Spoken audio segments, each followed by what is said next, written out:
მშვიდობა ძვირფასო ტელემაყურებლებო, ჩვენ კვლავ გიწევთ ერთსულოვნების სალონში. დღეს ჩვენ ძალიან საინტერესო თემაზე გვექნება საუბარი, ეს არის ქართული ანბანი. ამ საკითხზე სასაუბრო ჩვენ მოვიწვიეთ ბატონები ზურაბ ჭუმბურიძე, ფილოლოგი, ენათმეცნიერი, ბატონი გურამ ცერცვაძე, ანბანური სისტემების სპეციალისტი, პროფესიით მათემატიკოსი და ბატონი რამას პატარიძე, დამწერლობაცოდნე, პროფესორი, ფილოლოგი, გადაცემას უძღვება დეკანოზი ზურაბ ცხოვრებაძე. პირველ რიგში ჩვენ გვინდა საუბარი დავიწყოთ იმის თაობაზე, თუ რა მნიშვნელობა აქვს ერისთვის ამბას, რა მნიშვნელობა აქვს იმას, რომ ერს აქვს თავისი საკუთარი ამბანი. ხო, ჩვენ ქართველებს ჩვენი საკუთარი დამწერლობა გვაქვს. მემაჩნია რომ როგორც სხვა ერებმა, ესე იგი ადამიანი ჯერ საკუთარ ენას სწავლობს. პირველი რას სწავლობს, არა ბავშვი არა, ესე იგი მეტყველებიდან წლება. მეტყველებიდან, ხო, საკუთარ ენას და შემდეგ საკუთარ დამწერლობას. ჩვენ საკუთარი ენა გვაქვს და საკუთარი ანბანური დამწერლობა. ანბანური როცა თქვით, რას გულისხმობთ ესე იგი? ანბანური ის რომ ყოველ ბგერას აქვს თავისი შესატყვისი გამოხატულება. სიმბოლო. რატომ არის ეს ასე? პირველმა ვინ გაიგო ქართული არა მხედრული რა თქვა, მე მხედრულს მასწავლე. არამედ ასომთავრულის, ქართული ასომთავრულის პირველი ბგერის მნიშვნელობა იყო გალაქტიონ ტაბიძე. ან როგორც ასომთავრულს მუდამ შევამჩნევ ცაზე. სხვისთვის უხილავ ფარულს. არავინ არ ვიცოდი. რას ნიშნავდა ანბანის დაინახა ესე რა. გალაქტიონმა ნუ მან თვარე იგულისხმა, რომელიც თვარე იგულისხმა, ხო. მუდამ შევამჩნევ ცაზე. სხვისთვის უხილავ ფარულს იმისა ესე. ერაბელობის ასე. ეს გალაქტიონის ლექსი არის საღამო 1915 წელი. შემჩნეველი დარჩა ეს. რა თქმა უნდა. არადა ეს არის ქართული ანბანის გასაღები პირდაპირ. ამოცნობის სეზას. საოცრება. ივანე ჯავახიშვილმა მაგალითად ქართული ანბანის 34 ასონიშანი ხარ ალღო ვერ მოიცი. ჯან ასონიშანზე ჯვარი უნდა იყოსო ივანე ჯავახიშვილმას და ქართული მითი იხსნება, მაგრამ ხარი ასომთავრულზე რა თქმა უნდა საუბარი. ხარი რო ხარს ნიშნავს ქართულ ანბანში ეს ბარბალე-ბარდაველიძემ წყინვალე ქართულ მეცნიერმა ვერა ბარბალე-ბარდაველიძემ მოიცნა. ანუ გარკვეულად საიდუმლო არის თითქოს. საიდუმლოა და უდიდესი საიდუმლოა. ასეთი საიდუმლო რამდენი ასონიშანია კიდევ ასე ასეთ იმას ამოცნობას და გააზრებას რომ მოითხოვს. ყველას რაღაც ჭირდება. ასტრონომიული მნიშვნელობა აქვს, მათემატიკური რიცხვითი მნიშვნელობა და მთელი ამბებია, ხო? ნუ ასოქანის ამოცნობა უფრო ადვილია და ქრისტეს პირველი ასო არის რა. არ არის ქრისტეს ქრისტემდე ხომ გაიარა უდიდესი ძრო ქრისტიანი იყო და ის ნიშანი უკვე იყო. მე ხوار გაჩნდა ეს. არა, ამის შესახებ ხებაი და დიდებაი ქართულისა ენისაი განმარტავს და ესე ენაი ქართულია, ხანზე მიდის ლაპარაკი. და ესე ენაი ქართული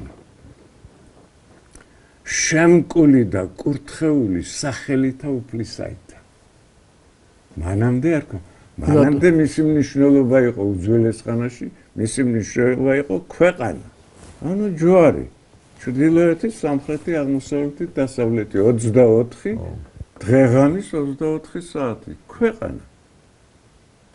ეს მნიშვნელობა ჰქონდა. მერე ქართლის მნიშვნელობა წარწერებში ქართლის მნიშვნელობით იკითხება. ხოლოასოიანი დაქარაგმების დროს, ხოლოასოიანი ჯვარი ესე დაქარაგმებული, ეს არის ქვეყანა უპირველეს ყოვლისა, მერე ქართლი, ქანი ერთი ასო იწერება და იკითხება ქართლი. ერთი ასო იწერება და იკითხება ქვეყანა. ერთი ასო იწერება და ქრისტიანო შემკული და კურთხეული სახელითა უფლისაეთა. ქვეყნის ქრისტეს რევოლუციური გზა არის და ფაქტიურად ის ჯერ არის საყოველთაო, ქვეყანა არის საყოველთაო, ზოგადად საკაცობრიოა და მე კონკრეტდება რომ ქართლი. ქართლი. და მე კიდევ მიდის წინ.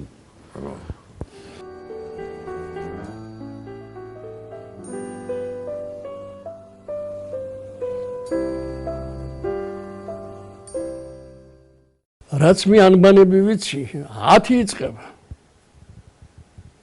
ანბანი რატომ არის ასე როგორც წესი ხო და რატომ არის არჩეული ვერ გეტყვით პირველ ნომრად პირველ ნომრად ხო შეიძლება თქვა რომ ბგერათა შორის არის ყველაზე მარტივი ასე ვთქვათ გამოსათქმელად ხო ვთქვათ 20 და მაგას ვერ განსაზღვრავს კაცი რომელ ბგერას ირჩევს დაბადებისას ბავშვი რომელ სიტყვის პირველად. ახლა ვთქვათ არის ენები რომლებშიაც ერთად შეიძლება არ იყოს ვთქვათ ბგერათა შორის ან რომ არის ახლა ვთქვათ ბგერა ხმოვანია. ხო მაგრამ ეს არ იყოს და ახლა ქართულში დღეს არც არის რაღაცა ხო მაგრამ რომ არ იყოს ასეთი ენა მე არ ვიცი. აი ქართული ანბანის თავისებურება რა არის? ძალიან ესეთი ზოგადი და რთული კითხვა ალბათ ეს. ახლა ქართული ენის ის არის ერთ-ერთი უძველესი ანბანია რომ ამბობენ. ახლა ჩემს ბავშვობაში როდესაც ჩვენ გვასწავლიდან მე-5 საუკუნიდან იწყებოდა ქართული ანბანის ისტორია. ან ისე ამბობდნენ ახლა იმითი მორიდებით რომ მე-4-ში შეიძლება არის და ჩაიწია ამ მაგაცო ამ თარიღმა ჩაიჩოჩა და ახლა უკვე ძველ წელთაღრიცხვაზეა ლაპარაკი ეს ეგრე ხო დასაზუსტებელი ხდება ბევრი რამ დიახ და ივანი ჯავახიშვილი ხო ვარაუდობდა რომ ძველ წელთაღრიცხვაში უნდა ვეცებოს დიახ დარწმუნებული იყო უფრო მეტი დარწმუნებული იყო ვარაუდობდა და თითქმის სწორად წარმართული ხანის ხანიდან სწორად განსაზღვრა უბრალოდ სასკოლო სახელმძღვანელოებში იყო მორიდებულად ეს ყველაფერი ალბათ კონიუნქტურაც იყო რომ აი და მაინც ძვლიერი არ უნდა ყოფილიყავით რატომღაც ხო რატომღაც განსაზღვრა ეს ივანე ჯავახიშვილმა მე-7 საუკუნე ძველი წელთაღრიცხვით დაახლოებით ხო ეგრე ნეკრესის წარწერები ჩემს თვალწინა მაშინ ეს ასე ვთქვათ კაცო იმაში ხო ჩვენ ეპოქაში ჩვენს ცხოვრებაში ეს ვთქვათ მაინც რომ შევაფასოთ რა ვარაუდებია გამოთქმული ქართული ანბანის დათარიღებასთან დაკავშირებით მე მგონი აქ ახლა მართალი გითხრათ მე შემიძლია ერთი რამე ვთქვა რომ ქრისტიანობამდელი რომ არის ამაში ეჭვი არ მეპარება და მე მგონია არც ჩვენ ხო ჩვენს მაშინ მეცნიერებს შორის ვისაც აქვს მინდა ესეთი მეცნიერული მიდგომა ამისადმი არავის ეჭვი არ ეპარება რომ ეს ქრისტიანობამდელია მაგრამ იქეთ სადამდე მიდის და საიდან იწყება და რომელია ეს და ხო ვერ ვიტყვით ჩვენ რატომ არის ის 14 თუ 15 ანბანი შერჩეული ხო საიდან არის საიდან აიღეს ეს რიცხვი გაუგებარი სრულიად გაუგებარი არა მაქვს ხო მაგრამ რომ არის და რომ ამათ შორის ქართული არის ეს ფაქტია ეს უკვე ფაქტია ამას ვერავინ ვერ უარყოფს ჩვენთვის ასებით ჩვენი ერისათვის და ჩვენი წარსულისათვის ჩვენი ანბანისათვის ძალიან მნიშვნელოვანი ფაქტია მე ასე მგონია რომ მატიანეები ჩვენ უპირველეს ყოვლისა ცნობებიც არის დაცული ქართული ანბანის შესახებ ძალიან დიდი მნიშვნელობა აქვს რას გვეუბნებიან ჩვენი მატიანეები მე რომ ვკითხოთ სრულ სიმართლეს ღაღადებენ ამდენად უნდა ვენდოთ მატიანეებს რას გვეუბნება ქართლის ცხოვრება ქართლის ცხოვრება არ გვეუბნება ანბანის წარმოშობის შესახებ არაფერს ფარნავაზ მეფით იწყება რა სერებია რა არ წერია რომ ფარნავაზმა შექმნა ქართული დამწერლობა არ წერია ამან ფარნავაზს შექმნა წიგნობრობა ქართული წიგნობრობა ქართული ხო სხვა რამია ეს არ არის ახლა ჩვენ რომ ნახოთ იქ რა უნდა ვნახოთ? ყველგან დამწერლობა ეს ახალი სიტყვაა და ყველგან დამწერლობას ქვია წერილი. ეს არის ტერმინი. მოსავალი ეგ არის. ხო, ესე იგი, ამან ფარნავას შექმნა მწიგნობრობა ქართული. არა, აქ იგულისხმება მწიგნობრობა ნიშნავს კაცი მწიგნობარია, ანუ წიგნური. ანუ წერა-კითხვის მცოდნეა, ან წერა-კითხვის. ესე იგი, დამწერლობა უკვე უნდა იყოს. ის ნაზგულის. ამასაა. ხო, წიგნობრობა დამწერლობის გარეშეა. არა. აი მას აქვს მაგალითად დავით ჩუბინაშვილს ლექსიკონი ქართულ-რუსული ხო არსებობს? წიგნობრობა განმარტებულია წერა-კითხვის ცოდნა. ანუ რო დავაკონკრეტოთ რა იგულისხმება ფარნავაზმა შექმნა წიგნობრობა ქართული, აი რას ნიშნავს ის? ხანმეტური ხომ გაგვიგია? და ჰაემეტორიც. ჰაემეტურის ეს ძველი ტერმინია, მაგრამ შანიძემ ხანმეტური არის და ხანმეტური და საბაწმინდურიო რომ არის.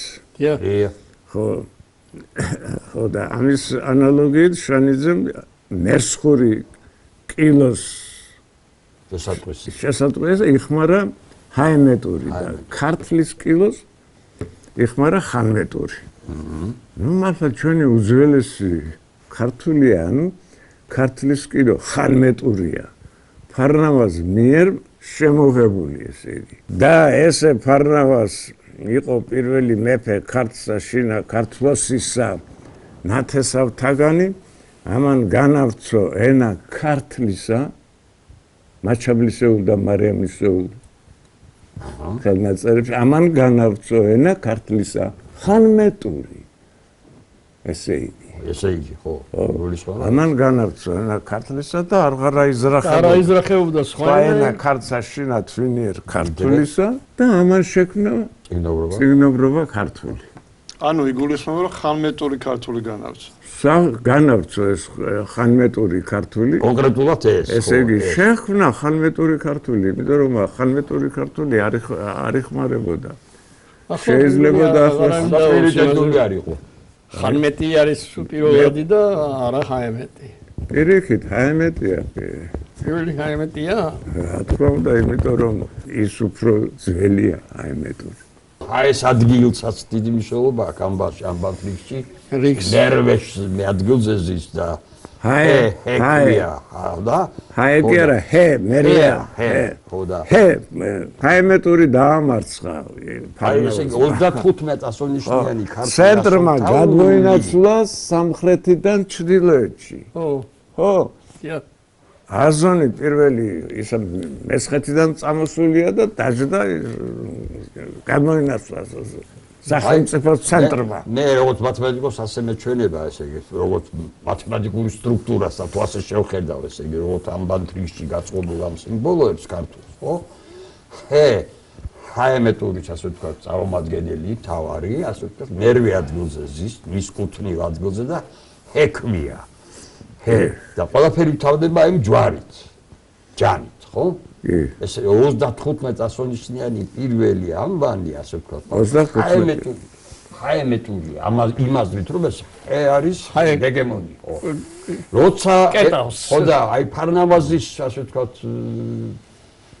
სახეს თუ შემოვიღებთ ეხლა და მის ამ სიტყვებს გავანალიზებთ, ხანმეტურზე გადასვლა, ეს მოასწავებს ამ სტრუქტურაში როგორც ცვლილებას, რომ მერვე ადგილიდან გადადის იმ ჯვარის იქით. 36 უკვე ჯვარის დამთავრების, მაგრამ თავის ფუნქციას, მთავარ ფუნქციას, რომ ის მერვე რაღაცა უნდა იყოს, არტოვებს იქ. და მერვე შემოდის აი ესეთი ცნება, იმისათვის რომ მათემატიკური სტრუქტურა, კონსტრუქცია არ დაიშალოს. რატო შეიძლება გადასულიყო ეს ბოლოში? აი, სწორედ იმის გამო, რომ მოხდა ისა რა ქვია, 1 კილოკავის გამარჯვება მეორეს. ეს მეორადი ხდება, თავარი ხდება უკვე ეს მეორადი გატანილია თითქოს ამბანს გარეთ 36 ადგილზე ზის, ჯვარს იქით, სადაც ყველაფერი დამთავრებული იყო. მაგრამ გაგრძელდა, ხო ხედავთ და მიენიჭა თავისი ახალი ნომერი, სხვადასხვა მათემატიკურად ძალიან მწვინვალეთ არის გაკეთებული. ეს იმაზრი სწორედ თავისი ადგილია რომ მერვე სამ უნდა წასულიყო ისე რომ ვთქვათ, არა? უნდა წასულიყო 36 ადგილზე. იმიტომ რომ 36 ის მათემატიკური ასე ვთქვათ, ცნებების გამოყენებით შეგვიძლია ვთქვათ 36 რიცხვი 36 არის სამკუთხა რიცხვი, ეგეთ ბუნებით. რომელიცა რომა სამკუთხა რომელი, პირველი სამკუთხა რიცხვი ერთიანია, მეორე სამკუთხა რიცხვი სამიანია. აი 36 ხო თქვი მე ახლა თქვენ არიცით მათემატიკა ვთქვათ ისე როგორც მე მესმის სამწუხარს მე რამდენი სამკუთხა რიცხვია, ხომ გითხავთ არა? აი მერვე სამკუთხა რიცხვი. ანუ ეს იმას ნიშნავს, რომ 36 თავისი არსით ეს არის რიცხვი, რომელიც წარმოადგენს პირველი 800 ნიშნის 8 რიცხვის ჯამს. აი ამაზე. რა პერიოდში გადაინაცვლა მერვედან 36-ზე? აი იმ პერიოდში, როდესაც ხდება ხაემეტურის მომძლავრება. 294 წელს დაახლოებით ფარნავაზის ეპოქას დროს უახლოვდება. ასეთი ის. და ხდება 36 ნიშნიანი. სოციალს მე და აი ჩემმა მეგობარმა და კოლეგამ იგი ძალიან დიდი ძალისხმევა დავხარჯეთ იმაზე, რომ ესე იგი საერთოდ ესეთი მათემატიკური სიმბოლოების განლაგებას რაღაც სტრუქტურაში ძალიან დიდი მნიშვნელობა აქვს. აი აღმოჩნდა, რომ აი სწორედ ქართული ბგერების შესატყვისი სიმბოლოები როგორც ასაკურვად არ უნდა მოგოჩენოს, განლაგებულია ქართულ ამბავში, როგორც ბოლოში, ესე იგი, აი ქანის იქით. იქით, სულ ყველა გაწყობილია. არსებობს ესეთი სტრუქტურა, მათემატიკური, ანუ ფიგურა, სადაც შეიძლება განალაგოთ ესენი, რომ ეს გამოჩნდეს. და აღმოვაჩინეთ, ეს არის აი ეგრეთ წოდებული ამბანური ტრაპეცია. რომ ეს 11 ასონიშანი განლაგდა ძირში. იმ ტრაპეციის ძირში. პირველი ისე იგი ტრაპეცია ხო გესმის ესეთი ფიგურაა, აი ეს ფიგურაა, გეომეტრიული ფიგურაა. პირველზე და ასე ვთქვათ იმაში, ეს 3 ასონიშანია განლაგებული. და 3 უნიკალურია, სხვა შორის ერთმანეთის მიმდევარი ერთსახელა ასონიშნებია. ეს იშვიათი შემთხვევაა სხვა შორის ანბანგანი. უკვე დიდი საიდუმლოა. ეს ისეთი რამეა, სხვა შორის მე ხლა არ მინდა გითხრათ, მაგრამ ერთ-ერთი მაგალითად უამრავ რაღაცაში აღმოჩნდა, რომ ეს 1, 2 და 3 ძალიან შეკრული რიცხვებია ერთმანეთთან.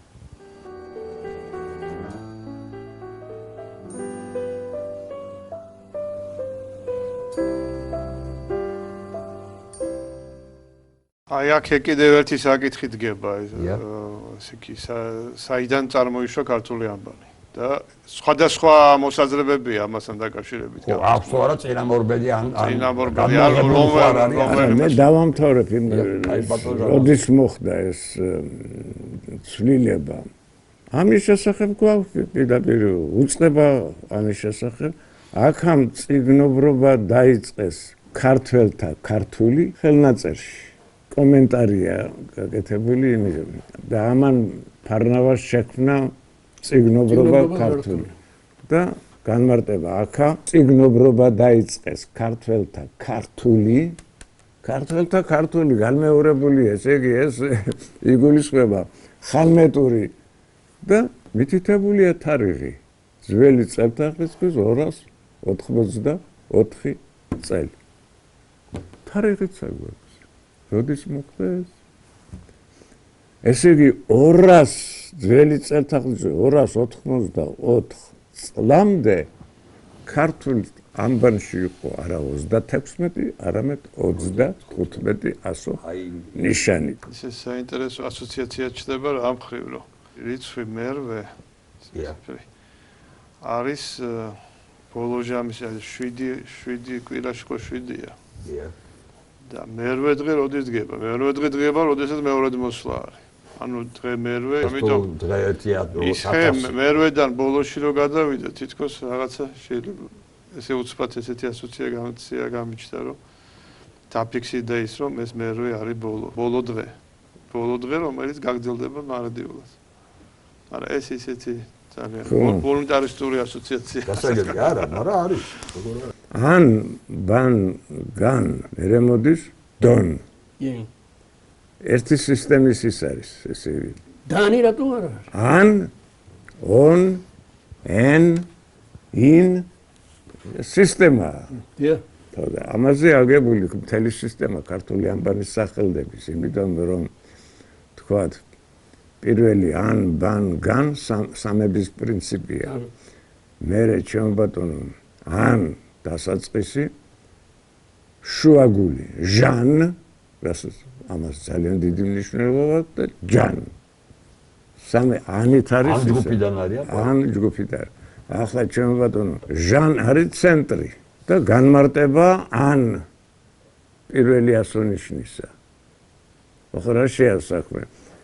პირველი ასონიშანი ქართული ანბანისა არის ცაზე მთვარე დგას, მაგრამ რატომ არის ის დასაწყისი?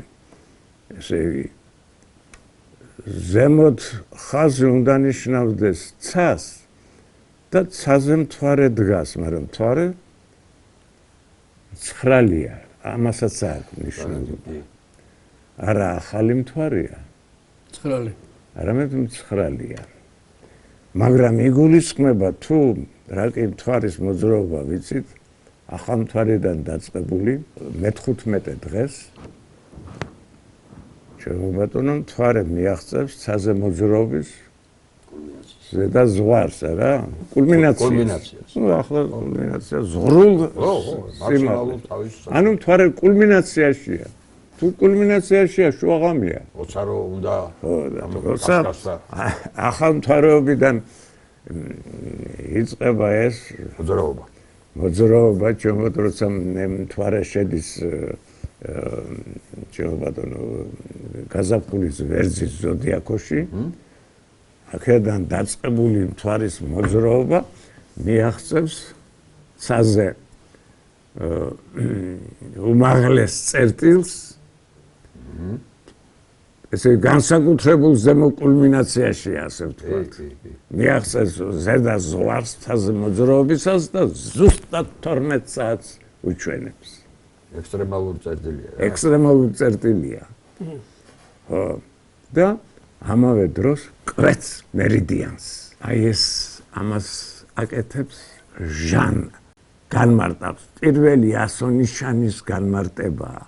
თუ პირველი ასონიშანი ანია და მცხრალია, მაგრამ იგულისხმება მთვარის კულმინაცია.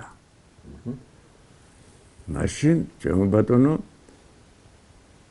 ეს ჟან ასონიშანი არის ჩვეულებრივი ბგერა არის გამოსახული მომცრო უფრო ეს პირველი ასონიშანი აქ მომცროთ არის და ქვემოთ მერიდიანია, როცა ესე იგი მთვარე მიაღწია ცაზე მოძრაობის ზედა ზღვარს და კვეთს მერიდიანს. ამდენად იწყება დროჟამის ათვლა ქართულ ანბანში. როდის გაზაფხულის ბუნიობის გაზაფხულს უკავშირდება. გაზაფხულის ბუნიობას და ჩემო ბატონო შუა ღამეს. საიდანაც ათვლა იწყება. ათვლა საიდანაც იწყება. ესე საიდან უნდა ავითვალო დროჟამი. 20 გაზაფხულის ბუნიობას და შუა ღამეს. იმიტომ რომ დროს ითვლიან ან შუა ღამიდან, ან შუა დღიდან, ან ჩემო ბატონო თვარის ამოსულიდან, სახამოდან და ასე როგორც შეთანხმების ამბავია. ხო, ბოლოს. მაგრამ სხვა საუკეთესოა შუა ღამიდან. და ასეთი საოცრება, როგორც ქართული ანბანია, კაცობრიობის წარსულმა არის.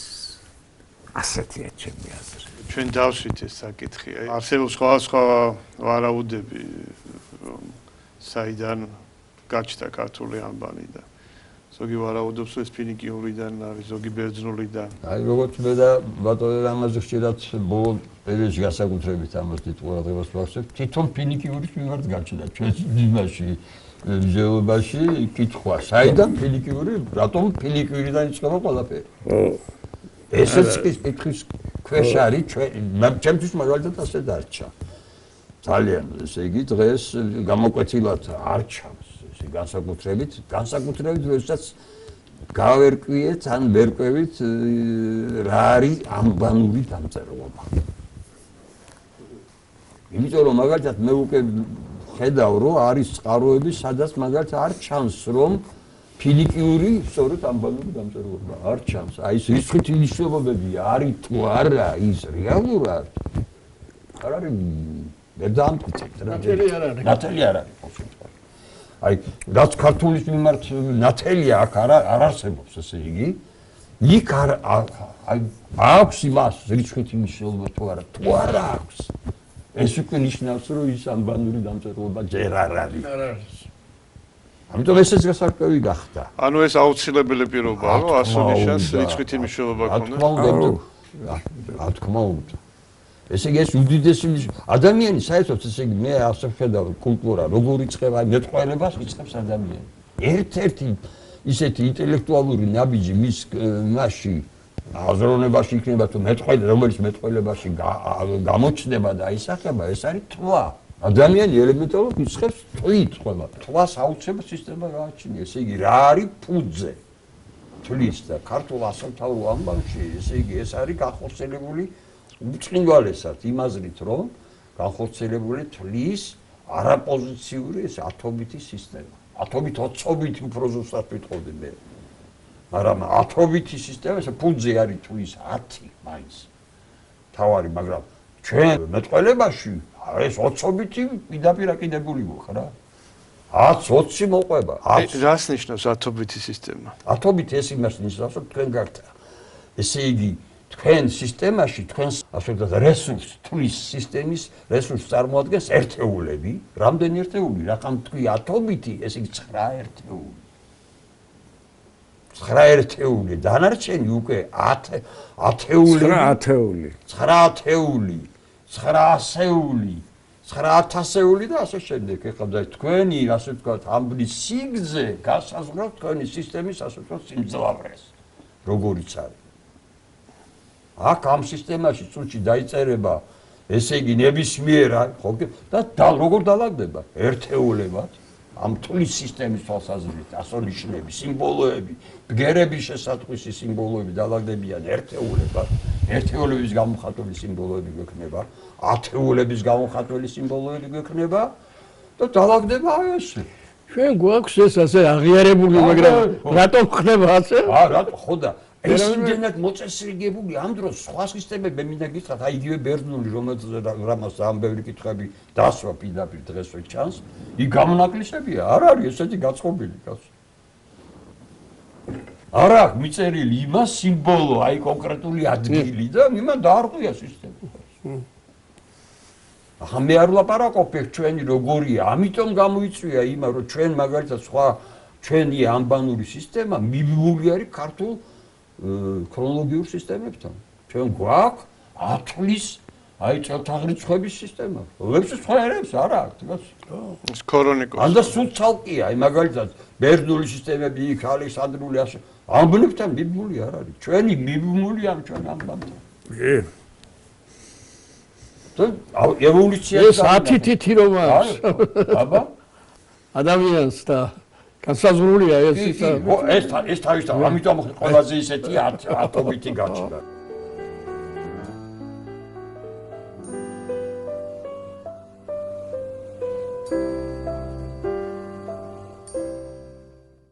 აი ეს პითაგორული ასე ვთქვათ ფილოსოფია ამ ხტომილებების გააზრებისა ესე იგი რომ ხტომილებებს ეს იქნება ზოგად საკაცობრიო ბუნებრივი ასტრონომიული თუ აი ბუნების სხვადასხვა მოვლენის დამახასიათებელი ხტომილებასთან არის ცხებია გაიგივე.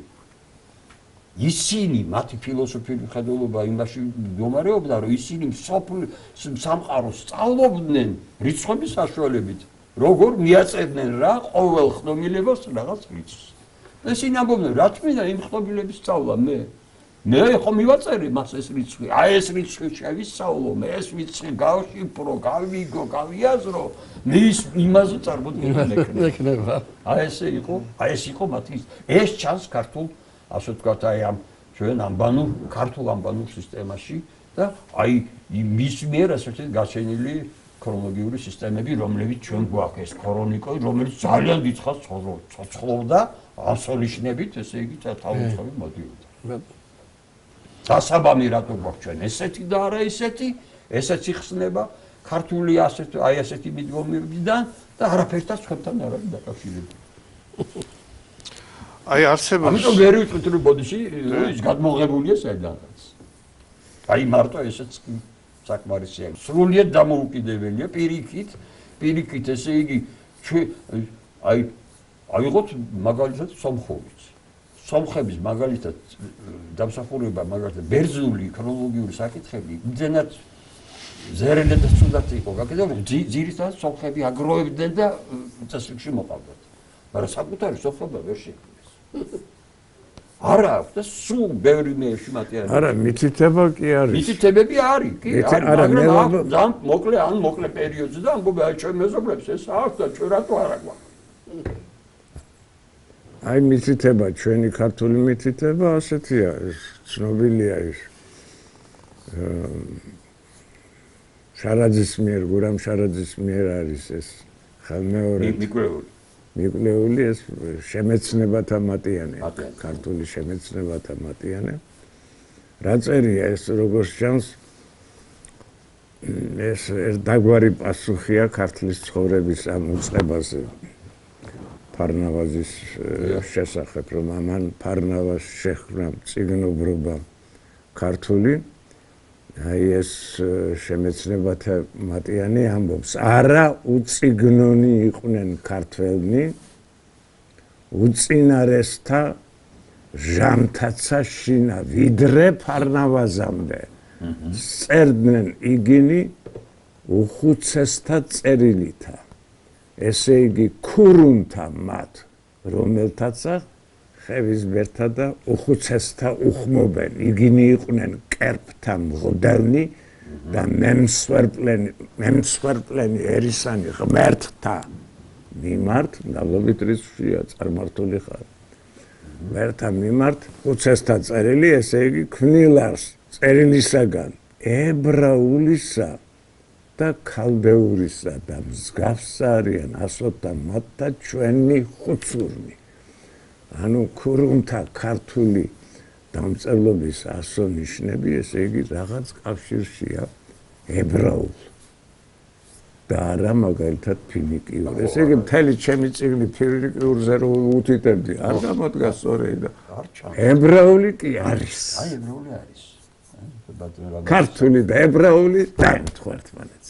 ესე იგი კავშირი რაღაცა არის. ქურუმთა ებრაულ და ქართულ ქურუმთა შორის. არის. და ეს ცნობილიც არის ებრაელებთან კავშირი, ქართული კავშირი. ეს უფრო და მეტი ის ჩნდება ამის. ეს არ არის უბრალო საკითხი. აი ბატონი იცხაკ დავითს ჰქონდა ამას საინტერესო მოსაზრებები გამოცხული, რომ კავშირი მართლაც იყო უძველესი დროიდან. დიახ. ასამთავრული ეს არის მრგლოვანი ხუცური, ასე ქვია, მრგლოვანი ხუცური, ნუსხა ხუცური. ო, ჩვენ ბატონო და ისე უფრო ვთქვა და შეიძლება უძველესია, რა თქმა უნდა, მრგლოვანი ხუცური. ეს არის შექმნილი ანბანი. ანბანი იქმნება. ან უნდა გადმოიღო რომელიღაც უფრო ადრეული, ან უნდა შექმნა. ქართული ანბანი შექმნილია და ეს არის მრგლოვანი ხუცური. ჩვენ გვაქვს ცნობა ქართული ანბანის შექმნის, ანუ მრგლოვანი ხუცურის შექმნის თარიღი. ეს არის 540 წელი ძველი წელთაღრიცხვით. 540 წელი არის ბაბილონის ისტორიის ბაბილონური ცივილიზაციის არსებობის უკანასკნელი წელი. ესე იგი, სპარსელებმა აიღეს ბაბილონი და ბაბილონი აღარ არსებობს.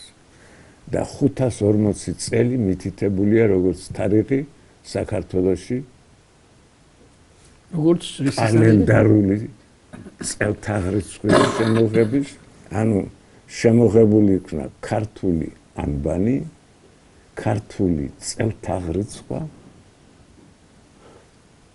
540 წელი არის პირველი წელი ქართული წარმართული ხანის ცივილიზაციის ანბანური წელთაღრიცხვის ასე რომ ჩემობადონო წყაროები გვეუბნებიან ამას.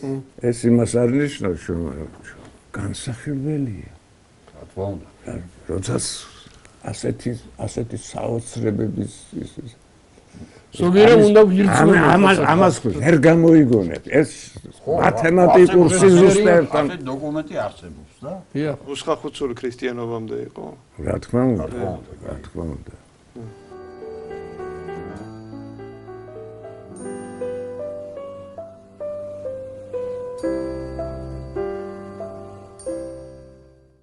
ხედრული დამწერლობის გასამთავრულება არ შეიძლება ეს შეცდომაა დაშვებული ასეთი რამასთან და გეთახმებით აბსოლუტურად ხო ჩვენ ჩვენი უბრწყინვალესი და შინაარსით დატვირთული თავრული ქართული და ბერძნული არ აქვს არც ეს არა რამას ნიშნავს ეს ყველაფერი იმას რომ ესენი დაახლოებით ერთდროულად არიან შექმნილები იმიტომ აი მე რა მინდა თქვა ხშირად ახლა ჩვენ მე ჩემი სასკოლოის მახსოვს რომ ხედრული ეს შემოიღეს აი მე არ ვიცით რაღაც ჩვენ არ დაძდა აი ეს როგორ არის ახლა ეს ისე არის ახლა როგორც ახლა მოყევი რამას შენ დაახლოებით მე წარმომიდგენია რომ ეს არის ერთი თლიანი ისა ხედრულა კიდე აუცილებლად დაკავშირებული ის არის რომ აი ეს 400 ნიშანიერი ამოყებული არა რომელმაც ძალიან შეცვალა ყველა ძალიან შეცვალა და დარღვია ის პრინციპი მათემატიკური ასე ვთქვათ კონსტრუქცია და სტრუქტურა რომელიც მთავარია ყველაფერში ანუ ეს არ იყო პოზიტიური არ არის პოზიტიური ეს მე ხო გითხარით აი მარტო ის ჰაემეტური და ხანმეტურზე გადასვლისა ის მერვე არ გააუქმეს გასო აი ეს რო გაეკეთებიათ ისე რომ ხადრულს მოვეკეთით ჩვენ სინამდვილეში გამოვიდა და ის გაქრებოდა და ის მერვა აღარ იქნებოდა და გათანდებოდა ჩამოიწევდა ჯანი გახდებოდა 35-ზე და 35-ზე დაждდებოდა ის აი თქვა აი პრიმიტ გათანდა არა სისტემა დაირღვეოდა ამიტომ მოისპო რიცხვი ამიტომ ასე ის ურთიერთსახობა რაც პითაგორელებს ჰქონდათ ის დაირღვეოდა ეს ვინც არა ესე იგი სხვა სიმბოლოს სხვა რაღაცას მიეძებდა და ეს დაუშვებელი იყო ამიტომ პითაგორასთან რამე ახალი არის თუ მეც სულ პითაგორას არ პითაგორას მე რატომ ვიძახი მე პითაგორას იმაზრით პატივცემ რომ ეს არის აი დოგმატური ჩაკეტილი თავის სისტემა ამ სისტემაში მიშწენ ისინი უდიდეს მნიშვნელობას ანიჭებდნენ აი ამ ურთიერთსახად დამოკიდებული რიცხვსა და ხტომილებას მოვლენას შორის და მათი შედის ხლებას აღზეული იყო და ამან გადაარჩინა ის თორე მაგალითად როგორც ხედრულს მოექცნენ ისე რომ მოქცეულიყო იქ გადასვლით და თავი დასაწყისშივე დაგვერღვეოდა ჩვენი ასომთავრული ყველაფერი იყო კარგად ჩვენ ბატონო მე-19 საუკუნემდე რუსეთის შემოსვლის შემდეგ ინგრევა მთელი ქართული ცივილიზაცია. ახლა სულხან-საბა ორბელიანი რო ავიღოთ, ყველაფერი იცის, ყველაფერი ვიცით ქართული ანბანის შესახებ. აი მაგალითად, ვახუშტი ბაგრატიონის დროს, სულხან-საბა ორბელიანის დროს. ახლა სულხან-საბა ორბელიანი ამბობს, ენა ქართული, შესრულებული და განვრცელებული და განრკვეული ფარნავას ქართველთა პირველისა მეფისა მიერ ბრძნისა და გონიერისა რომელი იყო ზეთაგან ქართლოსიანთა წარმართი ქვეყანა დაიღუპა როცა მოსპობილია ქართული როცა ქართული ანბანის მრგლოვანი ხუცური ნუსხა-ხუცური სანაგვეშია გადაყრილი როდესაც დამახინჯებულია მხედრული ამოგლეჯილია 500 ნიშანი რიცხვების ის განადგურება ეს უბრალოდ გაზრებული არ ქონდათ მე ეს მიჩვენება თორე ამას როგორ ჩაიდებდნენ კაცები ეხლა დღეს რასაც ჩვენ არა და ეს გამოვიდა სინამდვილეში გამოვიდა ეს იმიტომ რომ ის სისტემა უკვე ის რიცხვითი სისტემა აღარ არის და ვერაფერს ვერ ჩაწერთ იმებს ვერაფერს რაც შენახული ძველი ქართული დავიწყებულია და ახალი რუსული არის შეთვისებული და მოდის რუსეთიდან წამოვიდა ახალი თავი. კიდევ უფრო მეტი მინდა თქვა ესე ბოლო დროს მივაკლია ამას მე შეხედავ აი მაგალითად ისა სულხან-საბა ჭივალე წოდნია ღრმად წოდნია ამ ყველაფრისა აი მის ლექსიკონში ეს ასახულია ძალიან ბევრი ძალიან ყურადღებით უნდა წაიკითხოს კაცმა იქ მთელი რიგი ისინი ნაწილები მისი კომენტარებისა მე იმასაც მივაქციე ყურადღება რომ სულხან-საბა ორბელიანი ქართულ ამბანს მხედრულის გაგებით უკვე აფართოებს უფრო უმატებს 3900 ნიშნამდე მე გაოცებული ვარ დღეს და მივაჩნია რომ აი ამ ამბანის წონა გამოვიდა სხვათა შორის ძალიან საინტერესო რიცხვი თავისთავად რომელსაც ძალიან დიდი მნიშვნელობა აქვს და ეს იყო ეთყობა ერთ-ერთი სულხანისთვის რომ დაეფუძნებინა აი 780 სადაც ქრონიკული აღრიცხვა ქართულ ტრადიციაში იყო შემოსული. ის 39 ნიშნიანი ამბანი იწონის უკვე 780. ზუსტად. ეს ნიშნავს რომ 780 წელი ჩვენი წელთაღრიცხვით ეს არის ნულოვანი წელი ქრონიკული აღრიცხვის. ეს იმას არ ნიშნავს რომ მანამ ქრონიკული არის. უბრალოდ აქედან ტრადიციულად ჩვენი ისტორიული წყაროები ქრონიკონს რო ახსენებენ, აი სულ რაც ჩვენ გვაქვს ყოველ შემთხვევაში ეს რო დაიფუძნებია. სულხან და იწვალა და 39-მდე გასარდა. ხელოვნური ასონიშნები დაუმატა, რომლებსაც არა ისა მეწყვილებში არ ქონდა, მაგრამ სისტემისთვის. ესე იგი რა ღრმად იცოდა და გნობდა ამას. და ახლა მე დარწმუნებულია რომ იმ ძველებს პირი ამარტივებდნენ ეგონაც და სინამდვილეში სისტემა არ ქონდათ დანახული. აი ეს იყო. არავინ არ იცოდა და არავინ არ ფიქრობდა ეწყობა მაგას. მე ესე მგონია ეს მოხდა ამის გამო. ეს რომ იყო ასო და კერა. დია. ქართულმა სალიტერატურო ენამ დაკარგა ის დიდი ხნის ადრევე ქონდა ესა, მაგრამ სვანურში ის დღესაც არის. ხო, ცოცხლობს. ცოცხლობს. აფხაზურში არის. არის იქაც. კი, აფხაზურში ძალიან ჭირდებათ. ის გამარტივება ეგრე არ უნდა გავიგოთ. გავარტივება ძვირი შეიძლება დაგიჯდეს. აი ეს მოხდა სინამდვილეში მე ასე ვგონია.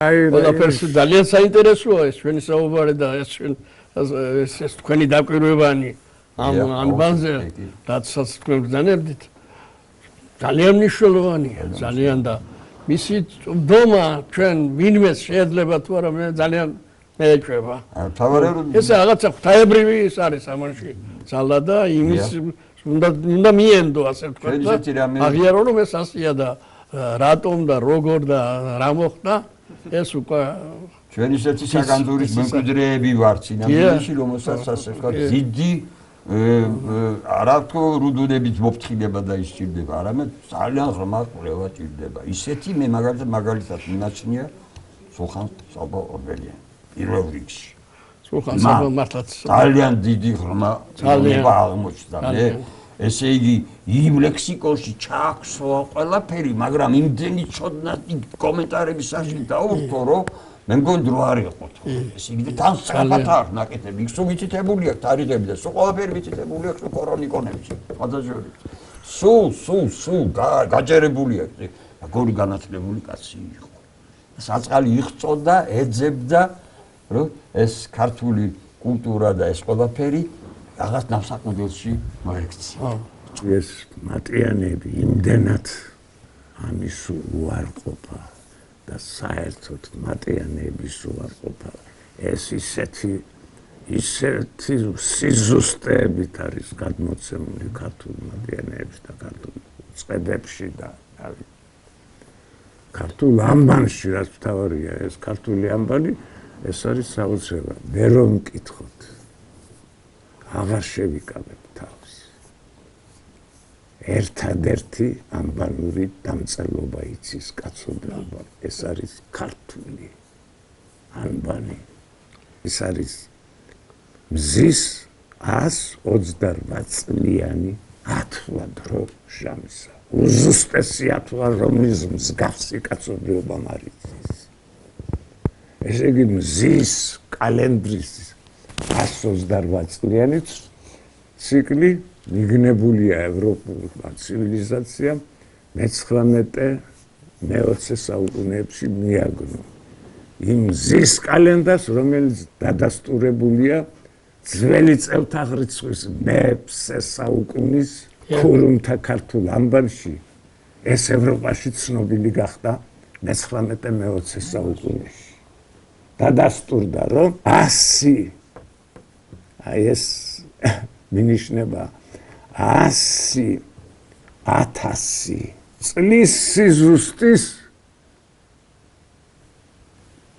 მზის კალენდარი შექმნეს ქართველმა ქურუმებმა ეგ უზუსტესი კალენდარია მარტივია სადაა და უზუსტესი ჩვენი ეს კალენდარი და ჩვენი არაფრად არ ვარ გა ვერ მოვა შედარება არაა შეუძლებელი ქართულ ამბაში დადასტურებელი დროჟამის ათვლის თვარის კალენდარი 8 წლიანი 19 წლიანი ქართული მზის კალენდრის 128 წლიანი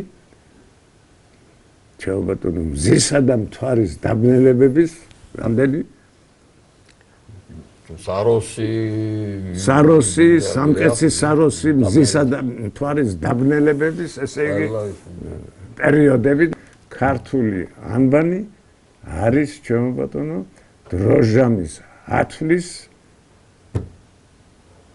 უბრწყინვალესი რომელიც ბადალი კაცობრიობა ძალიან მნიშვნელოვანი ამ თვალსაზრისით რა თქმა უნდა როგორც მათემატიკური სტრუქტურა ესე იგი მან აი საფუძველი მისცა სინამდვილეში ამ რასაც მე დღეს ვუძახი ამბანურ სისტემებს ასეთი სისტემების შესწავლის თეორია საფუძველს უდევს სინამდვილეში ახდევს იმიტომ რომ ის ყველაფერი რაც გათვლილიყო იმ სისტემაში წარმოადგენს მრავალფაქტორული დღეს რო ვუძახით ჩვენ მრავალფაქტორული ასე ვთქვით ესეთი სისტემების შესწავლის უბრწყინვალეს ნიმუშს ძალიან მნიშვნელოვანს ძალიან ლამაზ და ქრონოლოგიური სისტემა ესე იგი ეს უნიკალურია ქართული რა თქმა უნდა ყველასგან დამოუკიდებელი შექმნილი რომელიც წლებს ითვლის დასაბამიდან დღევანდლამდე და აი ამ თავის სიზუსტეებით ყველაფერს გათვალისწინებით ის არის მართლაც უნიკალური ამ თვალს. ამიტომ ეს ყველაფერი კვლევა ამ მიმართულებით უნდა გაფართოვდეს, გაძლიერდეს და რა თქმა უნდა მატიანები და დოკუმენტაცია ქართულ ნიჰილიზმს უნდა მოეღოს. აი ამით დავამთავროთ, რომ ქართულ ნიჰილიზმს უნდა მოეღოს ბოლო. მოეღოს. ჩვენს მაყურებელს შევახსენებთ, რომ დღეს ჩვენ საუბრობთ ქართული ანბანის შესახებ, რომელიც 2016 წელს იუნესკომ კულტურულ მემკვიდრეობათა სიაში შეიტანა. ჩვენი სტუმრები იყვნენ ბატონები ზურაბ ჭუმბურიძე, გურამ ცერცაძე, რამას პატარიძე, გადაცემას უძღვებოდა დეკანოზი ზურაბ ცხოვრებაძე. მე გემშვიდობებით, კარგად ბრძანდებოდეთ მომავალ შეხვედრამდე.